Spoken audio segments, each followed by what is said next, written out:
ಪತಿಯಿಂದ ಪತ್ನಿಯ ಭೀಕರ ಕೊಲೆ. ಗುಡಿಬಂಡೆ. ಗಂಡ ಹೆಂಡತಿಯ ಜಗಳದಲ್ಲಿ ಪತ್ನಿಯ ಭೀಕರ ಕೊಲೆಯಾದ ಘಟನೆ ಪಟ್ಟಣದ 8ನೇ ವಾರ್ಡ್ನಲ್ಲಿ ನಡೆದಿದೆ.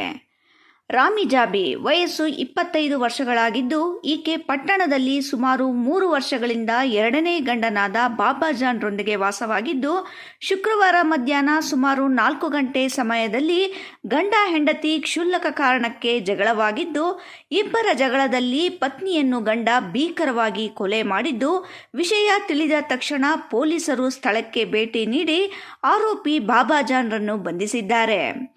ಮೃತ ದುರ್ದೈವಿ ರಮಿಜಾಬಿ ಮೂಲತಃ ಶ್ರೀನಿವಾಸಪುರ ಗ್ರಾಮದವಳಾಗಿದ್ದು, ಮೊದಲು ಮುಳಬಾಗಿಲು ತಾಲೂಕಿನ ಅಲ್ಲಾ ಬಕಾಶ್ರೊಂದಿಗೆ ಮದುವೆಯಾಗಿದ್ದು, ನಂತರ ಆತನನ್ನು ಬಿಟ್ಟು ಬಾಬಾಜಾನ್ರೊಂದಿಗೆ 2ನೇ ಮದುವೆಯಾಗಿ ಗುಡಿಬಂಡೆ ಪಟ್ಟಣದಲ್ಲಿ ವಾಸವಾಗಿದ್ದು, ಆಗಾಗ್ಗೆ ಇಬ್ಬರ ನಡುವೆ ಗಲಾಟೆಗಳು ಆಗುತ್ತಿದ್ದು, ಗಂಡ ಹೆಂಡತಿ ಗಲಾಟೆ ಕೊನೆಯಾಗಿ ಪತ್ನಿಯ ಕೊಲೆಯಲ್ಲಿ ಅಂತ್ಯವಾಗಿದ್ದು, ಗಂಡ ಪೊಲೀಸರ ಅತಿಥಿಯಾಗಿದ್ದಾನೆ. ಎಲ್ಲರಿಗೂ ನಮಸ್ಕಾರ. ನಮ್ಮ ಚಿಕ್ಕಬಳ್ಳಾಪುರ ಡಿಸ್ಟಿಕ್ ಗುಡಿಬಂಡೆ ಟೌನಲ್ಲಿ ಇವತ್ತು ಈವ್ನಿಂಗ್ ಒಂದು ಮರ್ಡರ್ ಕೇಸ್ ರಿಪೋರ್ಟ್ ಆಗಿದೆ. ಈ ನಮ್ಮ ಮಾಹಿತಿ ಪ್ರಕಾರ ಒಬ್ಬರು lady Rameeza around 35 years age ಇದೆ. ಅವ್ರದ್ದು ಮೊದಲೇ ಮುಳಬಾಗಲ್ ಹತ್ರ ಮದುವೆ ಆಯಿತು. ಅದನ್ನು ಗಂಡಗೆ ಬಿಟ್ಬಿಟ್ಟು ಇಲ್ಲಿ ಬೇರೆ ಯಾರ ಜೊತೆ ವಾಸ ಇತ್ತು. ಅವ್ರದ್ದು ಇನ್ನೊಬ್ಬರು ಬಾಬಾಜಾನ್ ಇದ್ದಾರೆ ಅಕ್ಯೂಸ್ಡ್ ಈ ಕೇಸಲ್ಲಿ. ಅವ್ರದ್ದು ಅರೌಂಡ್ 40 ಇಯರ್ಸ್ ಇದೆ. ಈ ಇಬ್ಬರು ಜನದು ಏನು ಲಿವ್ ಇನ್ ರಿಲೇಷನ್ ಥರ ಇತ್ತು.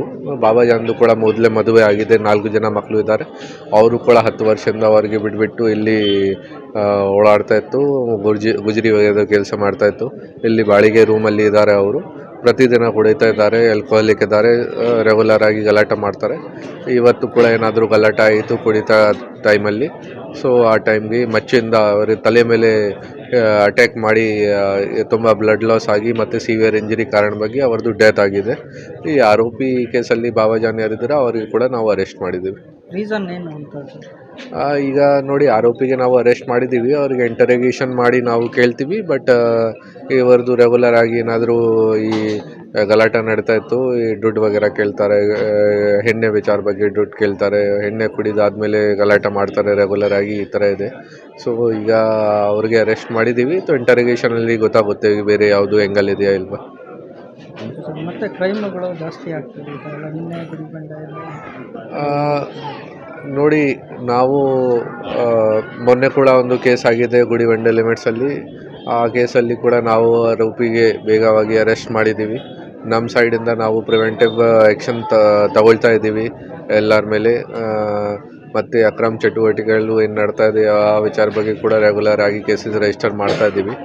ಬಟ್ ಈ 2 ಮರ್ಡರ್ ಕೇಸ್ ಆಯಿತು ಲಾಸ್ಟ್ 2-3 ಡೇಸಲ್ಲಿ. ಈ 2 ಕೇಸಲ್ಲಿ ನಾವು ವಿದಿನ್ 2-3 ಅವರ್ಸ್ ಅರೆಸ್ಟ್ ಮಾಡಿದ್ದೀವಿ ಆರೋಪಿಗೆ. ಸೊ ಡೆಫಿನೆಟ್ಲಿ ಈ ಥರದ್ದು ಘಟನೆ ವಗೇರಾ ಏನು ನಡ್ತಾ ಇದೆ ಅದನ್ನು ಕಂಟ್ರೋಲ್ ಮಾಡೋಕ್ಕೆ ನಮ್ಮ ಸೈಡಿಂದ ಕೂಡ ಎಫರ್ಟ್ಸ್ ಮಾಡ್ತೀವಿ. ಮತ್ತು ಈಗ ಮನೆ ಪೊಲೀಸ್ ಅಂತ ಮಾಡ್ತಾ ಇದ್ದಾರೆ ಸರ್, ಅದು ಯಾವ ರೀತಿ ಸರ್? ಈ ಮನೆಗೆ ಪೊಲೀಸ್ ಕಾರ್ಯಕ್ರಮ ನಮ್ಮ ಕರ್ನಾಟಕ ಸರ್ಕಾರ ಗೃಹ ಸಚಿವರದ್ದು ಮಾರ್ಗದರ್ಶನಲ್ಲಿ ಸ್ಟಾರ್ಟ್ ಆಗಿದೆ. ಆಲ್ ಓವರ್ ಸ್ಟೇಟ್ ನಡ್ತಾ ಇದೆ. ನಾವು ಕೂಡ ನಮ್ಮ ಚಿಕ್ಕಬಳ್ಳಾಪುರ ಡಿಸ್ಟಿಕಲ್ಲಿ ಸ್ಟಾರ್ಟ್ ಮಾಡಿದ್ದೀವಿ. ಮನೆ ಪೊಲೀಸ್ ಉದ್ದೇಶ ಏನಿದೆ, ಸ್ವಲ್ಪ ಪಬ್ಲಿಕ್ದು ಪೊಲೀಸ್ ಮೇಲೆ ವಿಶ್ವಾಸ ಇನ್ಕ್ರೀಸ್ ಆಗಬೇಕು, ಸ್ವಲ್ಪ ಕಾನ್ಫಿಡೆನ್ಸ್ ಇನ್ಕ್ರೀಸ್ ಆಗಬೇಕು. ಸೊ ನಮ್ಮ ಪೊಲೀಸ್ ಸಿಬ್ಬಂದಿ, ಪೊಲೀಸ್ ಆಫೀಸರ್ಸ್ ಮನೆ ವಿಸಿಟ್ ಮಾಡಿ ಡೀಟೇಲ್ಸ್ ಕಲೆಕ್ಟ್ ಮಾಡ್ತಾರೆ. ಫ್ಯಾಮಿಲೀಸ್ದು ಅವ್ರದ್ದು ಕುಂದುಕೊರತೆ ಕೇಳ್ತಾರೆ, ಏನಾದರೂ ಸಮಸ್ಯೆ ಇದೆ ಅವ್ರಿಗೆ ಸಪೋರ್ಟ್ ಮಾಡೋಕ್ಕೆ ಟ್ರೈ ಮಾಡ್ತಾರೆ, ಸಹಕಾರ ಕೊಡ್ತಾರೆ. ಜೊತೆಗೆ ಒಂದು ಪೋಸ್ಟರ್ ವಗೇರಾ ಶೇರ್ ಮಾಡ್ತಾರೆ. ಪೋಸ್ಟರ್ಸಲ್ಲಿ ಎಲ್ಲ ನಂಬರ್ ವಗೇರಾ ಶೇರ್ ಮಾಡಿದ್ದೀವಿ ನಾವು, ಸಹಾಯವಾಣಿ ವಗೇರಾದು ನಂಬರ್ ಮತ್ತು ಪೊಲೀಸ್ ಆಫೀಸರ್ದು ನಂಬರ್. ಸೊ ಯಾವಾಗ ಅವಶ್ಯಕತೆ ಇದೆ ಅದನ್ನು ಕೂಡ ಯೂಸ್ ಮಾಡಬೇಕು.